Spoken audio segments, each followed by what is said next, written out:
to Mexico! Hi everyone! Join us on our trip to Mexico. Firstly, we went to Oaxaca and then we went to Tulum.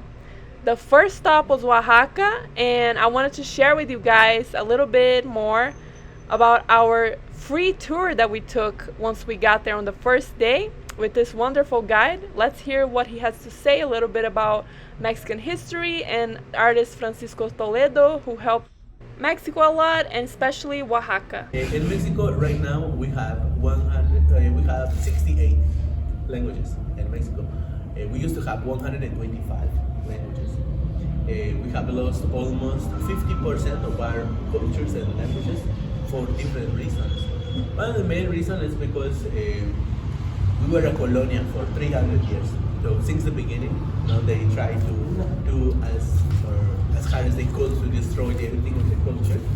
They destroyed the written system, the calendars, the religion, everything. Even the way how people used to eat, it was way different than what we have now. Zapoteco is the most spoken language in Oaxaca. This one has 14 dialects. The revolution didn't benefit indigenous people. At the end, it benefited rich people in Mexico. And that's why today, if you visit the most multicultural states in Mexico, you will notice that they are the poorest states. So the poorest state in Mexico is Chiapas. After Chiapas, Oaxaca, and then Puebla, Guerrero, Michoacán. Those are the 5 poorest states in Mexico, and these are also the 5 most multicultural states. Only these 5 states has more than 50% of the cultures in Mexico. So that's why a lot of people, when they come from communities to the city, they stop speaking their language. Because they don't want to be discriminated because of this. And for me, that's the most important thing that he did. Like the community that I am from now, we have a class in Zapoteco. We have books in Zapoteco. We can write and read in Zapoteco again, thanks to Francisco. So our guide was explaining to us here at this gallery that was sponsored by the artist Francisco Toledo, who is a Mexican artist, that he was really concerned with the well-being of the Mexican people, especially the Oaxacan community, and he devoted a lot of his money to supporting agrarian reform, claims of students and indigenous people, and also he worked to resist the McDonald's expansion in Mexico and the spread of genetically modified corn. So really cool guy, and a lot of inspiring stuff to see at this and the other galleries that he has in Oaxaca. Next, we went to a street vendor who sold tejate, which is a drink made with toasted corn, fermented cacao beans, and pixtle. And it is a very, very good drink that used to be drank by like higher ups in society in the ancient days, and it's still sold in Oaxaca. And then next to it is tepache, which is an alcoholic version of that drink. We didn't get to try that one, but we did get to try the tejate, and it was pretty good. It had this faint cacao taste to it. So that's James trying the tejate. He really enjoyed it. It has these little ground things at the top. I think it's because it's fermented. Then he took us to this family of weavers who has been doing this for generations, and this is the last guy that's doing it, by the way, because his sons don't want to weave anymore because it doesn't bring in as much money as it used to support a family.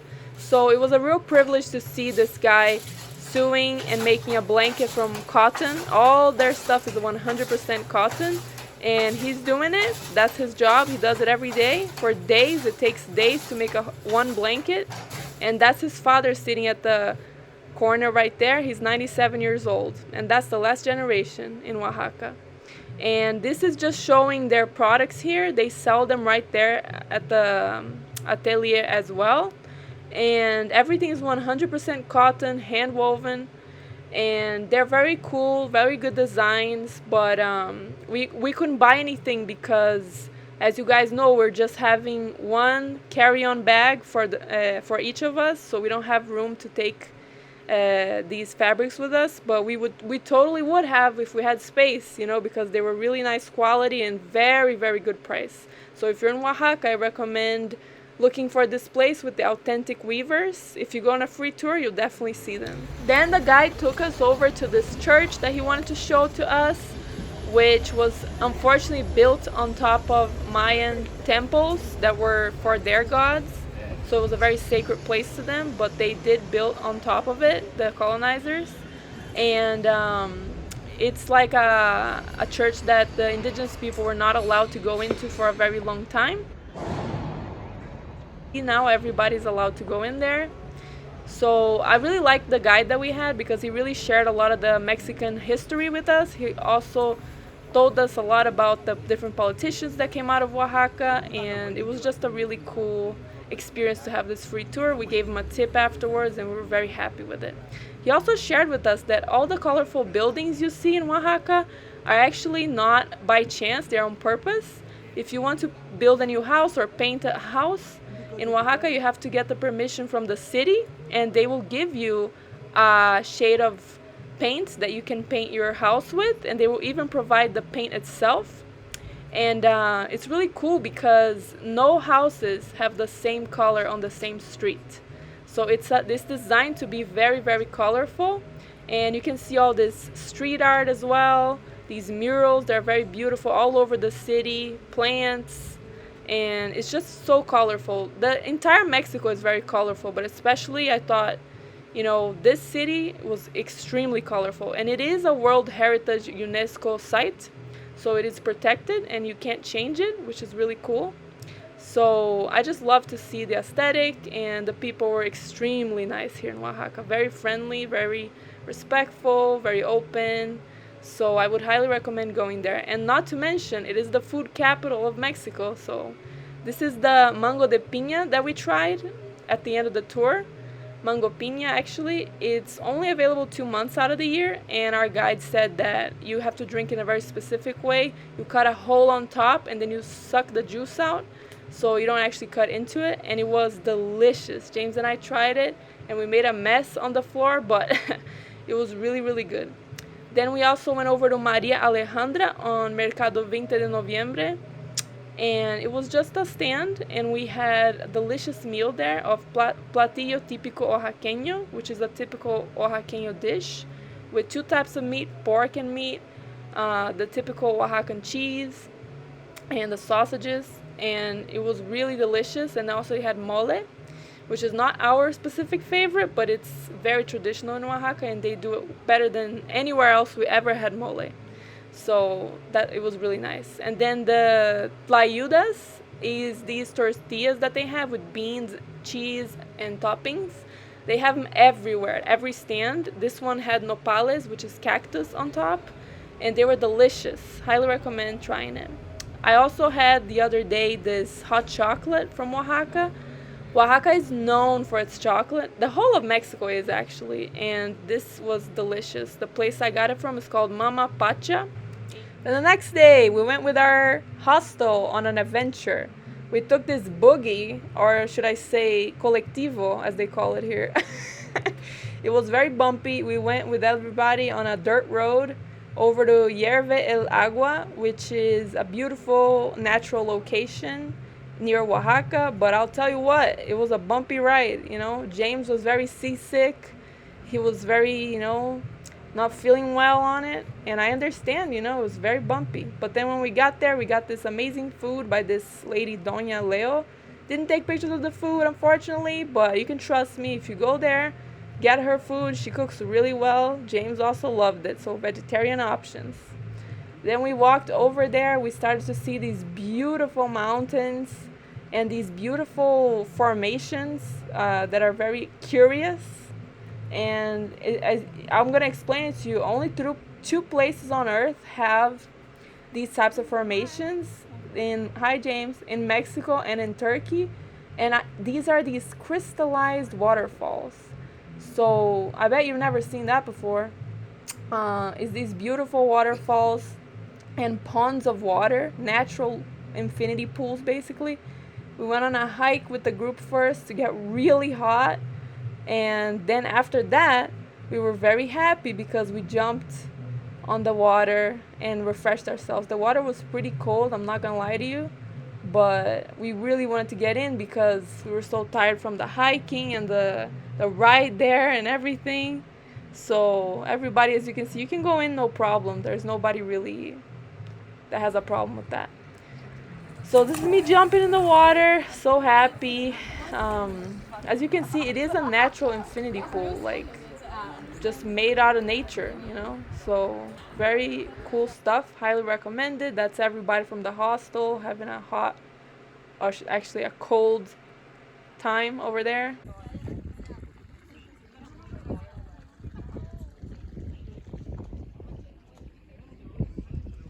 Then we went on a Netflix food tour and we tried the Memelas Doña Vale, which was on a Netflix Street Foods in Latin America show.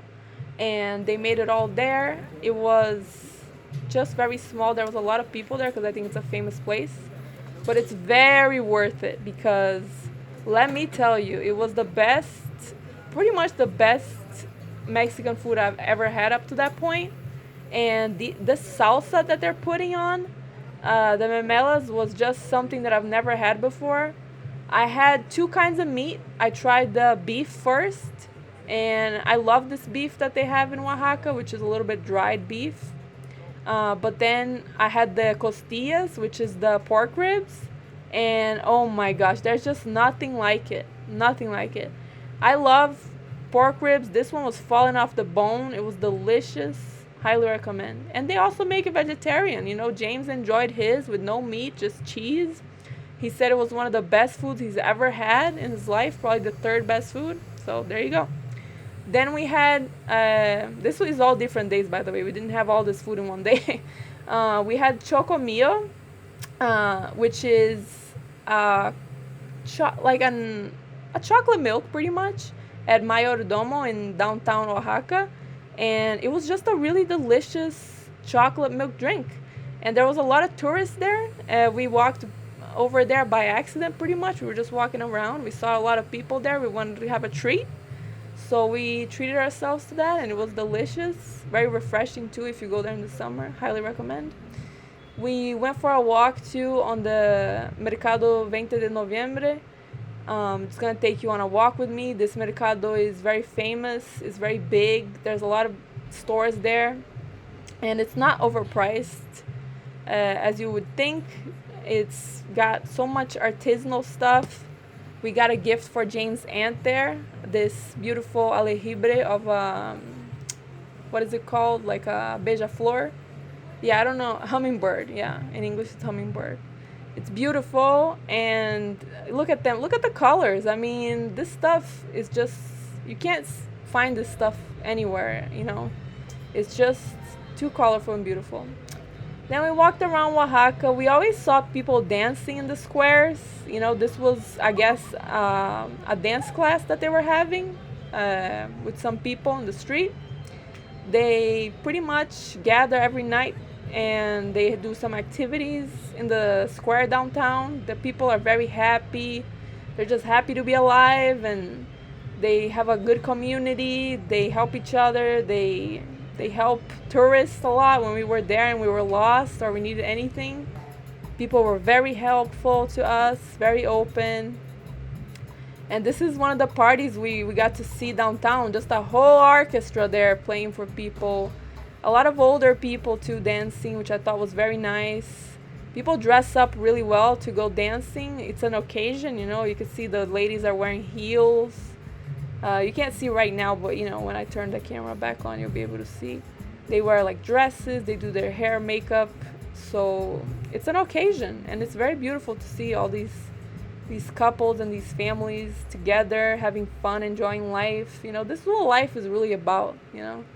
And and then one of the last things we did in Oaxaca, I think this was actually the last thing we did there, was go to Monte Alban, which is a Mayan site, archaeological site, where you can see ruins from the ancient times.